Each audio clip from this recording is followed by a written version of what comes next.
The ambient sounds of city nightlife fill the air as husband and wife pack their bags in a Harlem, New York City apartment nearly 30 years ago. David and Nadare Monroe are preparing for the trip of a lifetime, but this is not a trip of leisure or enlightenment, for as hard as they've tried to make Harlem their home, they feel anything but welcome, guarding their confidence, peace, and joy, lest they be turned into victimhood, anger, and pain, as constant unrest and turmoil erupt around them, threatening to consume them in the biggest and smallest of ways. They look to their 6-month-old daughter, Aurora, and dare to dream of a better day. And so they prepare to leave to Cairo, Egypt, a place neither of them are familiar with, but they know their little Aurora will one day find her way home, to fight back against all the evils and prejudices of the world in ways they could never imagine. But it's against her own mother who she fights now. Although this Nadare hails from another timeline, she loves and cares for Aurora nonetheless, and seeks to spare her from the destruction of death, whose army now stands in the quintillions, if not more, and yet Aurora is ready to fight them all. Bolts of black lightning race from her palm, captured by Nadare's cosmic flower, and as the two stand locked in their attack, a small debate begins. Nadare's solution is simple: merely let death have the universe, and when the dust of war settles, she and Storm will return and make a whole new multiverse out of nothing. In her eyes, that's not giving up, that's wisdom. But they are far from the only creative beings around, and who's to say another race wouldn't arise on its own? A race of sentient dinosaurs, perhaps. What would give these two the right to kill new life just to make a universe that better reflects their old one? Making a multiverse is no small task, and it's easy to make a mistake. As their debate goes on, a dragon made purely of messages and mail flies around them, almost as if it's creating a ring to house their fight, while the words of beings who look on far beyond the bounds of this multiverse take to the skies and surround them even further. But Nadare is unmoved. She knows all about the perils of creating a multiverse. She remembers when it was done before, recently, after the Secret Wars, and it was done with astounding accuracy. This act is nothing new. The multiverse collapses and restarts, constantly, and it does so with the beings therein being none the wiser. A 14 billion year old universe could be created in the span of 14 minutes, with history and lore intact. Aurora does not believe this. She thinks it's a lie. But according to Nadare, everything is a lie. The debate ends, and the battle resumes. Storm's power now fully destructive, forming a spear of pure black lightning, while Nadare sculpts a cosmic lotus flower that blooms not into a shield, but a blast. But Storm will not yield. She's never been one to yield to death, even when the promise of resurrection was nearby. In the era of Krakoa, mutants tried to make death a thing of the past. They found a way to bring themselves back to life, no matter how many times they may fall. And so many mutants gave their lives more often than they had before. But for Aurora Monroe, she wouldn't have it this way. Even when she became deathly sick, she refused to swallow the bitter taste of death, regardless of how easily she may be resurrected. As her ancestral grandmother Ashake once said, she is the avatar of life, and as such, she is unwilling to taste death. Neither will she let her friends succumb to death, even if they could easily be brought back. Why let them go through the pain of slaughter if she could alleviate them of that fate? And Storm knows that her true mother would never even ask such a thing of her. This version of Nadare finally stops her attack, leaving Storm smoldering and kneeling on the ground. She counters by summoning a mighty lightning bolt which fully engulfs the cosmic astronaut, but she is unaffected.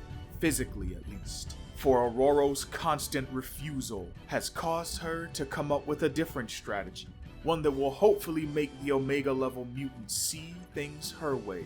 So she gently lays her hand upon Storm's shoulder and thrusts her forward with a luminous push, sending Storm flying backwards so fast it's as if her very soul has left her body. The Loomis push has sent Storm flying out from her present multiverse. Her body tumbles through multiple different clusters in space-time, different multiverse clusters, leaving tiny cosmic flower bursts as if leaving entrance and exit wounds in each cluster. She passes through the Chaos Womb, multiverse cluster of the blind idiot god and home of Lovecraftian beings such as Cthulhu. She passes through Mono, a world of legit trash. She even passes through Shibuya in Tokyo, Japan, a place she's normally familiar with. But this Shibuya is different. It's the site of a recent catastrophic incident in a cluster of magic and death. On and on she tumbles through the Omniverse, until she finally reaches one close to home. She is returned to the one above all's multiverse cluster. But it's not quite her universe. She has landed in Maypen, Jamaica, on Earth 61391. Her body finally comes to rest in a swamp, and when she sticks her head above water, eyes look down upon her that are not too different from her own, icy blue and loving, yet also fierce and ready for battle. The eyes of her daughter, Furaha. But unlike in the vision she saw her in last time, she is all grown up and fighting her own battle. As mother and daughter meet for the first time, a royal meeting is taking place in Olympus. Back in Storm's native universe, General Bogey and Queen Hera have many things to discuss. The demon takes the time to remind Hera of how her people, the demons, have aided the Olympians time and time before, in battles against giants from different realms. Hera mainly remembers how unsavory she found these creatures, these ghastly things, and the putrid odors of their lord. That was Bogey's master, and to earn his aid, Hera's husband Zeus groveled. But the mere mention of this fact is an overstep that Hera notices. Bogey bites her tongue and quickly changes the topic to matters of new business, ones that she hopes will interest Queen Hera, matters of Wakanda and vibranium. The pair reach the throne room, and Hera would offer Bogey a seat, but it's enchanted for the use of gods only. Bogey brings Wakanda up again, but before she can proceed with her offer, she is stopped by the queen. Assuming this has something to do with Zeus's known infidelities, she's well aware of Zeus's old ways and how he's sworn them off.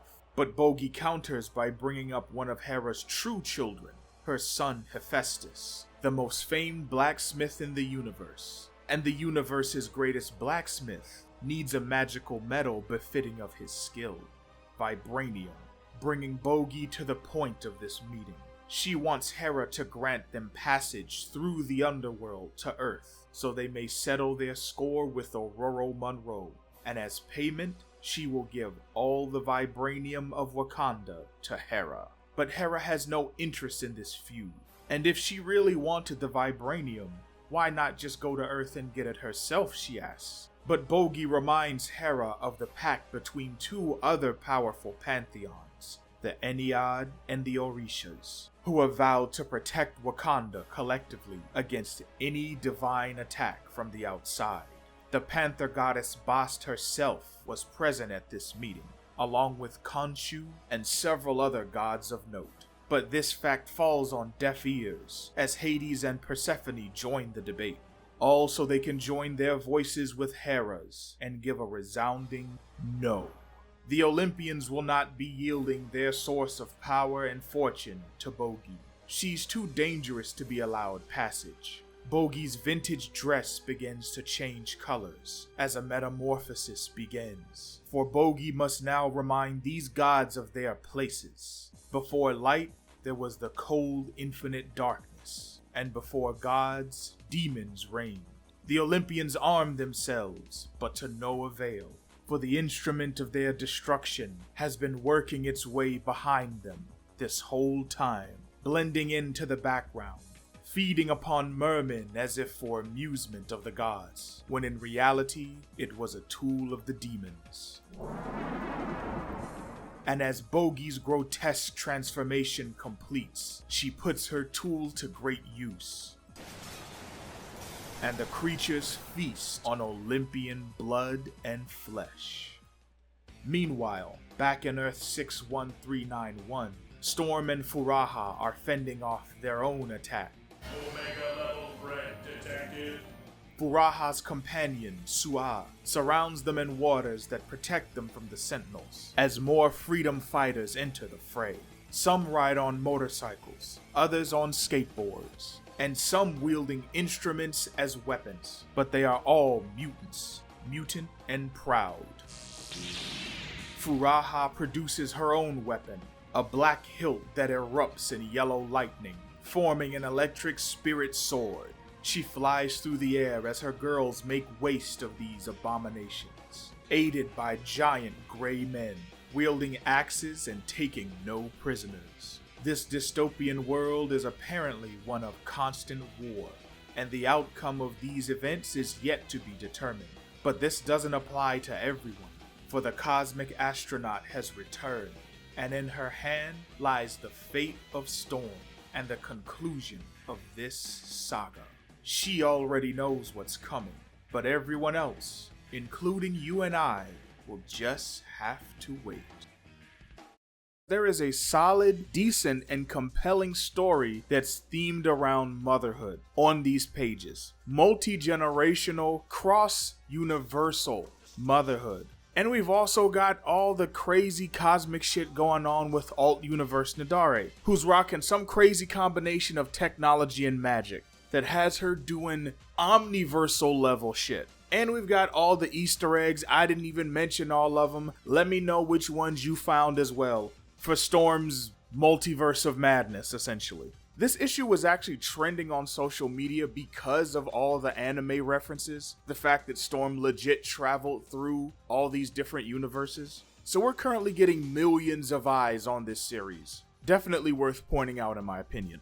And I even liked some of the stuff with Bogey and Hera. Especially that line she gave about her master, which I'm pretty sure confirms my theory that she's doing all this for Aegon. If you watched my issue 1 episode, I gave a little theory that Akujin and her sisters, they're really not focused on Susanoo, and that's just an intentional misdirection.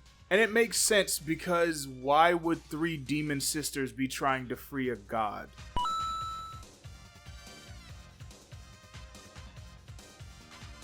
Because that's who Akujin was serving in Rogue Storm. But the bigger problems in this issue almost ruined the reading experience for me. And just to keep from beating a dead horse literally into glue, I'll be brief. This is her book. She should be making way more things happen. Instead, it feels like Storm's just been getting yanked around from place to place and from incident to incident, with rare exception. I understand plot reasons why this happened this way, but it's just not a very satisfying read. And it's only made worse by the fact that the Bogey subplot took up so much more page real estate than the main plot. We spent more time in Olympus than with Storm doing anything this issue. But the biggest disappointment comes in the form of Furaha. Now this girl has been getting hyped up by Morewa himself for months. But when we see this cover, we see her holding her very much still a child daughter. This girl is not in the book. This is grown Furaha here, or damn near grown Furaha. My theory is this cover was made back when Morewa probably still thought he had time to cook, where we were going to see multiple versions of Furaha, like we'll see her as a little kid, maybe a young teen, then see her as a young adult. But then, of course, Marvel told him, "Wrap this shit up, let's go! God damn it, let's go!" And then he decided, alright, but this cover is fire. Probably didn't have time to go get another cover artist to do a brand new cover. That's my headcanon.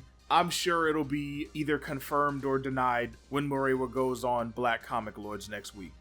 Adult Furaha is fine. Her energy sword is giving me all types of Yu Yu Hakusho vibes. It's definitely giving Kuwabara. That's why I said spirit sword in the narration. But other than that, I don't really have anything to say because she was only on a couple pages. There was no time for any deep or slowed down character moments. As for what we're gonna get in issue 5, I have no idea. But we do know, thanks to Murewa on Twitter, that we're going back to Arako for issue 5. And he also said it'll be a standard length issue, but he promises a satisfying conclusion nonetheless.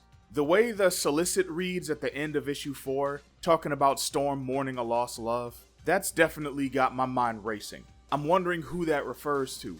Is it something to do with Furaha? Does something tragic happen to her, or is Storm just ripped away from her as she's trying to bond with her? Because that's normally what happens with all her future kids. Or is it referring to Furaha's father? Her and her mom, her actual birth mother, they have some type of beef. She's been avoiding her. Maybe that has something to do with this. Maybe death is successful and Storm mourns the loss of the very Marvel multiverse as she eventually goes back and helps to recreate it. Either way, I am locked in for this finale, and I hope you are too. But definitely tell me how you feel in the comments. And after you do that, click on this video right here to get more Weather Witch goddessness in your life. And until next time, keep right on simping.